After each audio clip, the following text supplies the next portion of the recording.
আসসালামু আলাইকুম রহমতুল্লাহি ওবারাকাতু। শীতে ধোঁয়া ওঠানো গরম গরম খাবার কার না খেতে ভালো লাগে বন্ধুরা। দেখতেই পাচ্ছেন আমার গরম গরম খাবার। হ্যাঁ বন্ধুরা, দেখে বুঝতে পারছেন আমি কী রান্না করেছি। এটা যারা খেতে পছন্দ করে তারাই বুঝবে আমি কী রান্না করেছি।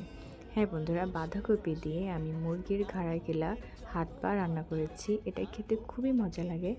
আর সাথে রান্না করেছি পাঁচ মিশালি সবজি দিয়ে একটি ভাজি। এই শীতে আপনারা প্রত্যেক দিন আপনাদের খাবার মেনুতে একটু হলেও সবজি রাখবেন, কারণ আমরা সচরাচর এই সবজিটা খেতে পারি না। বন্ধুরা, আজকে ছিল আমার এই আয়োজন, আর গরম গরম ভাত খাবো বলে ভাত বসিয়ে দিয়েছি। আমার ভিডিওগুলো যদি আপনাদের একটুকু ভালো লেগে থাকে, আপনারা যদি দেখে ভালো লাগে, অবশ্যই আমার চ্যানেলটি সাবস্ক্রাইব করে পাশের বেলকনিতে একটা ক্লিক করে আমার পাশে থাকবেন। ধন্যবাদ।